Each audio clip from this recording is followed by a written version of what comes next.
cuidado para que o lobo não devore, para que os leões não devorem. Então eu vou me manifestar para esse tal de Moisés. Assim é a nossa vida.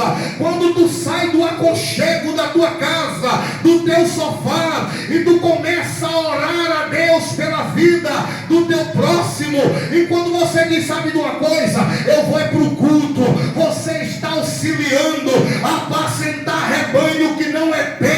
E assim como Deus manifestou para Moisés lá no Monte Horebe, vai manifestar na tua vida também, vai manifestar na tua casa também, vai manifestar na tua saúde, na tua vida espiritual, na tua vida sentimental. Vai! Imagina Deus falando assim, olha lá, imagina se eu não vou botar um rebanho de 2 milhões de almas na mão desse Moisés. E a Bíblia diz que Moisés chegou até o monte de Deus, Horebe, e o anjo do Senhor se manifesta para ele no meio de uma sarça. A Bíblia diz que a sarça ardia no fogo, mas a sarça não se consumia. Eu não sei o que é sarça. A teologia diz que a sarça é uma planta rasteira que sobrevive e que resiste no deserto. Mas um dia, assistindo a novela da Rede Record, na casa de uns irmãos, eu percebi que a sarça da Rede Record era uma árvore grande, enorme. Se eu for pela teologia, eu entro em contradição com a Rede Record. Se eu for pela Rede Record, eu entro em contradição com a teologia. Não vou pela teologia, não vou pela Rede Record, eu vou por aquilo que o Espírito Santo me revela. E se ele não quis me revelar nada ainda, então para mim a sarça é uma moita qualquer, é uma planta qualquer, é um mato qualquer que nasce no deserto, que resiste a deserto, que Deus só manifesta o fogo dele em crente que resiste a deserto. Deus só manifesta a glória dele em crente que resiste a deserto. Quem está resistindo a deserto aqui, adore. Quem está resistindo a deserto aqui, adore. Quem está sobrevivendo a deserto aqui, adore a ele. Porque em contrapartida, muitos não estão mais sobrevivendo a deserto. Muitos não estão mais resistindo a deserto. Por quê? Porque parou de dar a Deus o que é de Deus. Parou de dar a Deus aquele glória do fundo da alma. Parou de dar a Deus aquele aleluia do fundo da alma. Pararam de fazer aquilo que é devido a Deus. Quem não lembra de Moisés no Monte Horebe, quando ele desceu para falar com Faraó, ele falou: Faraó, libera a Deus o que é de Deus. E Faraó negou liberar para Deus o que pertencia a Deus. Sabe o que Deus fez? Deus mandou pragas em toda a terra do Egito. O que para os egípcios eram pragas, mas para Deus estava sendo uma maravilha. Quando o crente para de dar a Deus o que é de Deus, começa a acontecer coisa ruim na vida do crente, e o crente começa a murmurar: só pode ser praga na minha saúde, só pode ser praga na minha vida financeira, só pode ser praga na minha vida sentimental. Mas Deus nos trouxe aqui nesta noite para dizer para você que não é praga, é uma maravilha, para você dar a Ele o que é dele hoje, aqui nesta noite. O glória que Ele merece, a adoração que Ele merece. Aleluia. Algumas das pragas atingiram os animais dos egípcios. Algumas das pragas atingiram os camelos. Repita comigo: camelo, jumento, fala cavalo, boi, ovelha. Cada animal desse representa algo na vida do crente. O camelo, para quem não sabe, irmão, é o animal mais apropriado para atravessar deserto. E sabe por que muito crente não está mais conseguindo atravessar deserto? Porque pararam de dar a Deus o que é de Deus, e os seus camelos já estão doentes. Mas nesta noite, se você voltar a dar a Ele o que é dele, Ele vai sarar teu camelo. Esse deserto vai findar na tua vida. Algumas das pragas atingiram os cavalos. quem não sabe, o cavalo é o animal mais apropriado para vencer as guerras. Quando os reis queriam voltar vitoriosos das guerras, eles iam montados nos seus melhores cavalos. Não é à toa que o carro que mais compete hoje é o carro que tem mais cavalo. E sabe por que o crente não consegue mais vencer guerra? É porque pararam de orar, pararam de jejuar, pararam de sacrificar, pararam de cooperar, pararam de colaborar, pararam de amar, pararam de perdoar, pararam de abraçar, pararam de amar, e os seus cavalos estão doentes. Mas se você voltar a fazer tudo isso hoje, Ele vai sarar teu cavalo, você vai vencer esta guerra. Quem acredita glorifica, quem acredita dá glória. Aleluia. A Bíblia diz que quando Elias estava ali na presença do rei Acabe e Jezabel, ele diz: não haverá chuva, não cairá chuva nem orvalho do céu em toda a terra de Israel, segundo a minha palavra.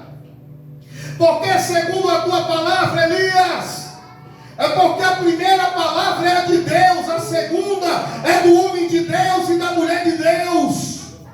E porque segundo a tua palavra, Elias, é porque é melhor eu dizer, assim digo eu mesmo, do que eu dizer, assim diz o Senhor, sem o Senhor ter falado nada. E porque segundo a tua palavra, Elias, é porque para quem ele está profetizando é Acabe e Jezabel, dois corações endurecidos, que se Elias disser que é Deus que está mandando falar, eles não vão acreditar, porque tem gente, pastor, se falar que é Deus que está mandando avisar, não acredita. Então eu vou falar no meu próprio nome, Cícero Lopes dos Santos, falo segundo a minha própria palavra. Se conserta com Deus, melhora com Deus, anda com Deus, se relaciona com Deus.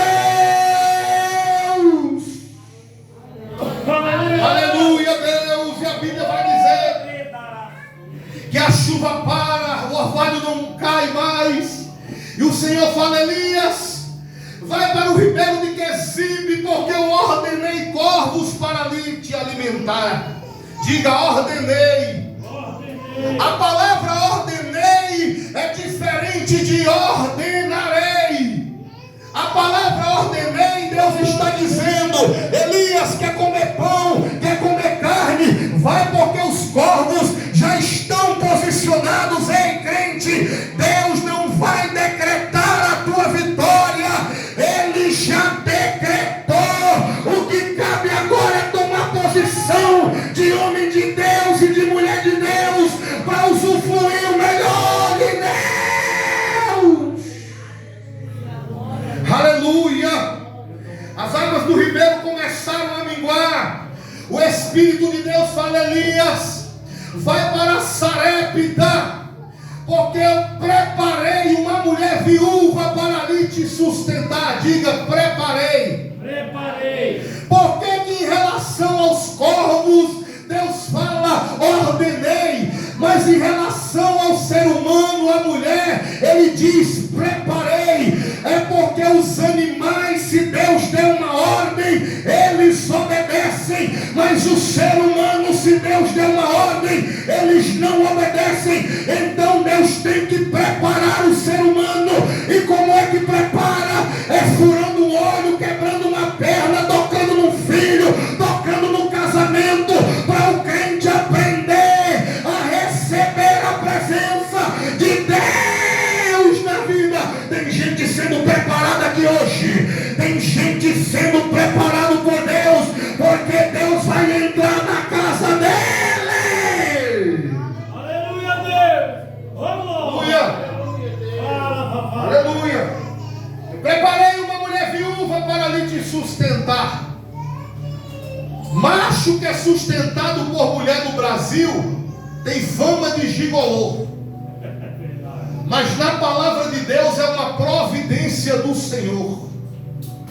Então, minha irmã, se a porta de emprego abriu, foi para a senhora, não custa nada pagar o aluguel, a água e a luz, e vai dando glória, porque é uma providência de Deus. coitada daquela mulher não tinha comida nem para ela, como é que ainda vai alimentar um profeta? O mesmo Espírito que está aqui nesta noite estava lá mais de 2000 anos atrás e provavelmente falou: minha serva, sabe por que esse espírito de miséria está na tua vida? Sabe por que você está passando fome? É porque você parou de dar a Deus o que é de Deus.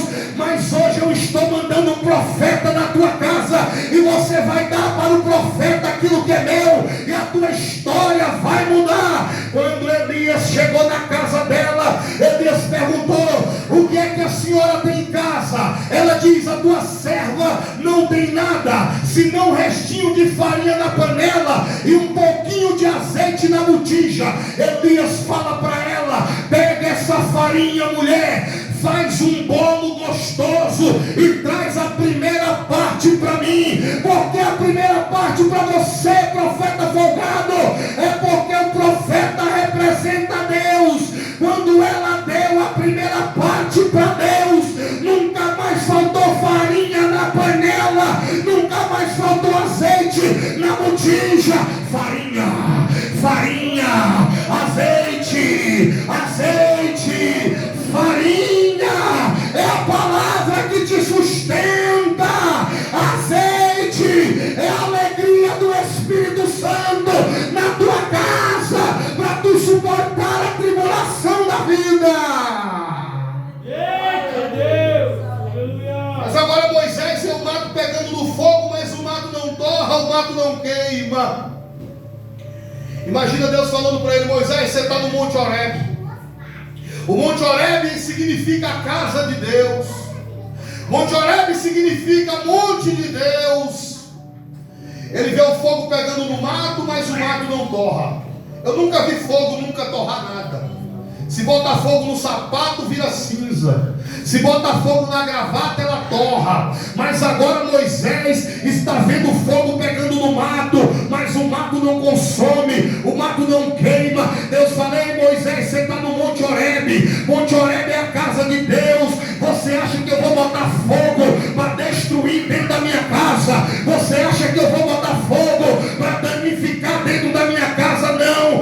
O intuito deste fogo nesta noite, na Assembleia Rios de Água Viva, o intuito deste fogo não é matar, o intuito deste fogo não é queimar, o intuito deste fogo não é danificar, o intuito deste fogo aqui é da vida, é levantar, é queimar pecado, é edificar as vidas. E hoje, Moisés, este fogo te pegou, Moisés. A partir de hoje, Moisés, você não cheira mais cocaína, não fuma mais maconha, não fuma mais derby, nem Hollywood, nem Plaza, não bebe mais Bavária, nem vodka, nem Antártica, não vai ficar mais namorando as menininhas, os menininhos na rede social, porque hoje esse fogo te pegou. Olha o fogo de Deus aí, olha o fogo de Deus pegando, olha o fogo de Deus transbordando.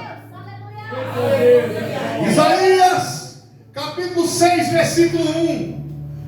No ano da morte do rei Uzias, eu vi o Senhor assentado sobre um alto e sublime trono. A sua aba enchia todo o templo. A sua aba, aleluia, e as suas vestes enchiam todo o templo. Serafins estavam por cima da sua cabeça. Um Deus criador que aceita que a criatura fique por cima. Mas os serafins não é qualquer um. Serafim significa aquele que arde em chama, aquele que arde em fogo. Porque para ficar, aleluia, na liderança tem que arder em chama, tem que arder em fogo. Para ficar como cabeça e não por cauda, tem que arder em fogo. Porque onde tem fogo, a cobra não entra. Onde tem fogo, o escorpião não encosta. Crente, para não viver na fofoca, tem que estar pegando fogo. Crente, para não viver na mentira, tem que estar pegando fogo. Fogo no olho, fogo na boca, fogo no ouvido, fogo nos olhos, fogo no pé, fogo na mão. Fogo de Deus. Moisés tenta se aproximar de Deus. Ele dá um passo para a presença de Deus. E Deus fala: tira a sandália dos pés, porque o lugar que tu estás é terra santa. Aleluia. Glória a Deus. A sandália que está no pé de Moisés, ela veio do Egito. Ela é feita de crocodilo do rio Nilo. Tem 40 anos que Moisés está no deserto e aquela praga está resistindo no pé dele. Deus está dizendo: Moisés, na minha presença, do jeito que você está vivendo, só dá para chegar até aí. Se quiser se aproximar um pouco mais, está na hora de renunciar algumas coisas que veio do Egito. Porque o Egito não entra na minha presença. Enquanto aquela saia lascada que dançou forró o ano passado estiver no teu guarda-roupa, Deus não vai trabalhar na tua vida sentimental. Enquanto aquela calça que mostra a divisa do Piauí com a Bahia estiver no teu guarda-roupa, Deus não vai abençoar o teu casamento. Enquanto aquele sapato que tu mentiu, adulterou, com ele no pé estiver na tua sapateira, tem demônio lá, tem demônio lá. Deus está dizendo: Moisés, o Egito não entra na minha presença. Se quiser se aproximar de mim, tira o Egito do pé. Mas se o Egito tiver na unha, tem que tirar da unha. Se tiver no cabelo, tem que tirar do cabelo. E se tiver no coração, aí tem que clamar o fogo do Espírito Santo para ele queimar, queimar, queimar, queimar, queimar. Aleluia, Deus. Aleluia. Aí Deus pergunta: Moisés, tenho visto atentamente a aflição do meu povo na terra do Egito, e eu desci para livrá-lo. Fala: desci. Desci. Deus que é Deus desceu. E por que você não pode descer? Eita Deus. Aleluia. Desce pelo teu casamento, desce pela tua igreja, desce pela tua vizinhança, desce pelas crianças, desce pelos moradores de rua, desce pelos presidiários, desce pela polícia, desce pelos governos, porque Deus que é Deus desceu. Mas tem gente que não quer descer. Para tu saber, quando Deus plantou o jardim do Éden, a Bíblia diz que o jardim do Éden estava na banda do Oriente. O Oriente fica na parte de baixo, porque quem quiser usufruir da vontade de Deus tem que descer. A Bíblia diz o seguinte: aleluia, aleluia, que aleluia, aquele que não entrar pela porta do corral das ovelhas, mas sobe por outra parte, é ladrão e salteador. Então, se o ladrão é salteador, sobe por outra parte, então a porta verdadeira não fica em cima, a porta verdadeira fica embaixo. Quem quiser entrar por Jesus tem que descer, tem que se arrastar, porque Deus que é Deus desceu. Glória a Jesus. A Bíblia diz que quando Jesus entra em Jericó, estou perto de encerrar, irmão. Quando Jesus entra em Jericó, um tal de Zaqueu queria ver quem era Jesus. Muitos dizem que Zaqueu era ladrão, e eu tenho minhas dúvidas. Por quê? Porque dificilmente um ladrão vai querer devolver 4 vezes aquilo que roubou. Eu, quando roubava,